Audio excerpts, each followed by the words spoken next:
Details చూద్దాం. ఇక తెలంగాణలో ధాన్యం కొనుగోళ్ల వ్యవహారం మరోసారి రాజకీయంగా దుమారం రేపుతోంది. రాష్ట్రంలో 500 కోట్ల విలువైన ధాన్యం పక్కదోవ పట్టిందంటూ బీజేపీ రాష్ట్ర అధ్యక్షుడు ఎన్ రామచంద్రరావుకు ముఖ్యమంత్రి రేవంత్ రెడ్డికి లేఖ రాశారు. ప్రభుత్వం సేకరించిన సుమారు 90,000 టన్నుల ధాన్యం గల్లంతైందని లేఖలో ఆయన పేర్కొన్నారు. మిల్లింగ్ కోసం రైస్ మిల్లులకు అప్పగించిన ధాన్యం నిల్వల్లో లేదని, అదే సమయంలో ప్రభుత్వానికి బియ్యం రూపంలోనే తిరిగి చేరలేదని బీజేపీ రాష్ట్ర అధ్యక్షుడు ఎన్ రామచంద్రరావు ఆరోపించారు. 2023 నుంచి మిల్లులకు ఇచ్చిన ధాన్యం, ప్రభుత్వానికి వచ్చిన బియ్యం పరిణామాల మధ్య వ్యత్యాసం పెరుగుతోందని ఆయన ఆందోళన వ్యక్తం చేశారు.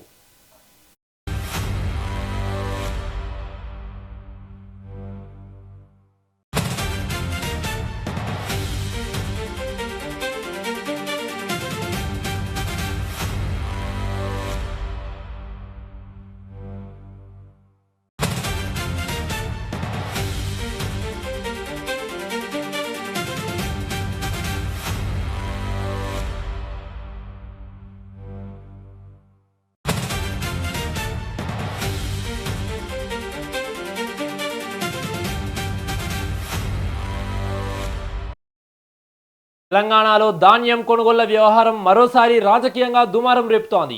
రాష్ట్రంలో 500 కోట్ల విలువైన ధాన్యం పక్కదోవ పట్టిందంటూ బీజేపీ రాష్ట్ర అధ్యక్షుడు ఎన్ రామచంద్రరావు ముఖ్యమంత్రి రేవంత్ రెడ్డికి లేఖ రాశారు.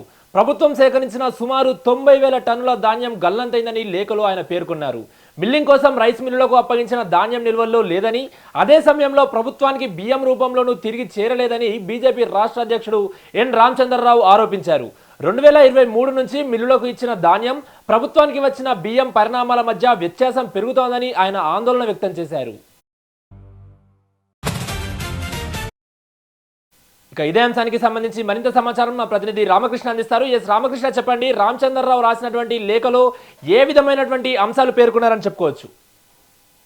అక్రమ్, ఏదైతే బియ్యం కొనుగోలు విషయంలో, ధాన్యం సేకరణ విషయంలో రాష్ట్ర ప్రభుత్వం, అదేవిధంగా బీజేపీ నేతలు గత కొంతకాలంగా ఏదో ధాన్య సేకరణకు సంబంధించిన విషయాల్లో ఒకరిపై ప్రత్యారోపణ చేస్తున్నారు. కేంద్ర ప్రభుత్వం సహకరించలేదని కాంగ్రెస్ ప్రభుత్వం చెప్తారు.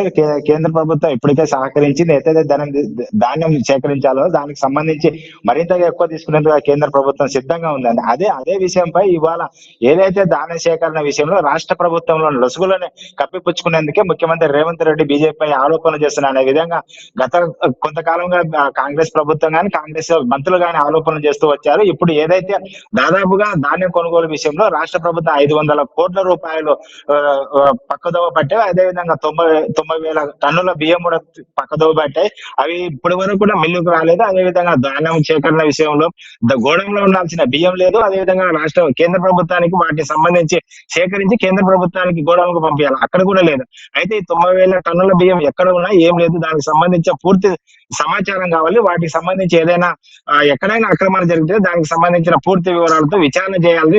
రాష్ట్ర ముఖ్యమంత్రికి దమ్ము ధైర్యం ఉంటే ధాన్యం సేకరణ విషయంలో కేంద్ర ప్రభుత్వం నిందలు వేయడం కాదు, ఇప్పుడు జరిగిన ఏదైతే లోపాలు ఉన్నావో 500 కోట్ల ఏదైతే పక్కదోవ పట్టిందో దానికి సంబంధించిన విచారణ చేయాలి. పూర్తి విచారణ చేసి నిజాలను బయటకు తీయాలనేది రామచంద్రరావు ముఖ్యమంత్రికి రాసిన లేఖలో స్పష్టంగా పేర్కొన్నారు. దానికి సంబంధించి రాష్ట్ర ప్రభుత్వానికి గత కొంతకాలంగా మేము ఏదైతే ఆరోపణలు చేస్తున్నామో బియ్యం తప్పుదోవ పడుతుంది, అదే గోడౌన్లకు చేరాల్సిన అయితే మిల్లులకు బియ్యం ధాన్య సేకరణకు కావాల్సిన మిల్లులకు తీసుకెళ్తున్నప్పుడు కూడా చాలా మట్టుకు చాలా జిల్లాలలో ఎవరికి అక్కడ ఏదైతే గోడాంలు ఉన్నావో గోడాంలో చేర్చడం కానీ, మిల్లులకు తీసుకెళ్లే రైతులకు కానీ ఎలాంటి ఉపయోగం లేకుండా రోడ్ల పైన వాటిని నిలబెడుతున్నారు, వాటిని అటు నుంచి వెనక్కి పంపిస్తున్నారని బీజేపీ గత కొంతకాలంగా ఆరోపణలు చేస్తారు. అది నిజమనే విధంగా ఇప్పుడు ఏదైతే 500 కోట్లు, అదేవిధంగా 90,000 టన్నుల బియ్యం ధాన్య సేకరణల విషయంలో తప్పుదో పట్టింది కాబట్టి అవి ఎక్కడ ఇప్పటి వరకు రాష్ట్ర ప్రభుత్వం గోడంలో కానీ కేంద్ర ప్రభుత్వాన్ని కూడా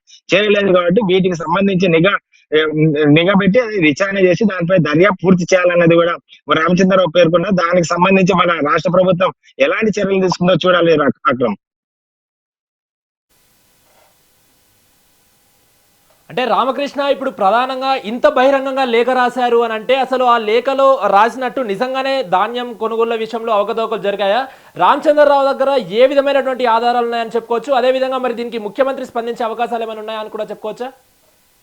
అయితే రాష్ట్ర ప్రభుత్వం నుండి ఇంతవరకు ఎలా అంటే ఇప్పుడే కొద్ది ముందు దానికి సంబంధించిన లేఖ రాష్ట్ర ముఖ్యమంత్రికి రాశారు కాబట్టి అందులో నిజాలుంటేనే ఆయన రామచంద్రరావు సారు నిజం ఏంటంటే గత కొంతకాలంలో ఏదైతే ధాన్య సేకరణ విషయంలో ధాన్యం ప్రభుత్వం ఇప్పటికే గత 2023 రాష్ట్ర ప్రభుత్వం ఏర్పడినప్పటి నుంచి కూడా చాలా మట్టుకు ధాన్యం సేకరించారు కానీ ఏదైతే కేంద్ర ప్రభుత్వం నిర్దేశించిన ధాన్యం ఉందో దానికంటే తక్కువగా కేంద్ర ప్రభుత్వానికి పంపించారు. దానికి సంబంధించి ఇంకా ఇప్పుడు కూడా ఇంకా సేకరణ చేసే అవకాశం ఉంది. సేకరణ చేయాలని కూడా గత కొంతకాలం చెప్తున్నారు. అయితే రాష్ట్ర ప్రభుత్వం చెప్తున్న లెక్కలకు అదే విధంగా వాస్తవాలకు గ్రౌండ్ లెవెల్ ఉన్న వాస్తవాలకు తేడా అయితే గత కొంతకాలంలో కనబడుతుంది. అదే విధంగా రాష్ట్ర ప్రభుత్వం కూడా గత కొంతకాలం చెప్తున్న విషయం ఇంకా సేకరించేది ఉంది. ఇప్పటికే 50% 60% అంటూ చెప్పుకుంటూ వచ్చింది. అయితే పూర్తి స్థాయిలో 100% ఇప్పటి వరకు దాని సేకరించడంలో రాష్ట్ర ప్రభుత్వం సేకరించలేదు.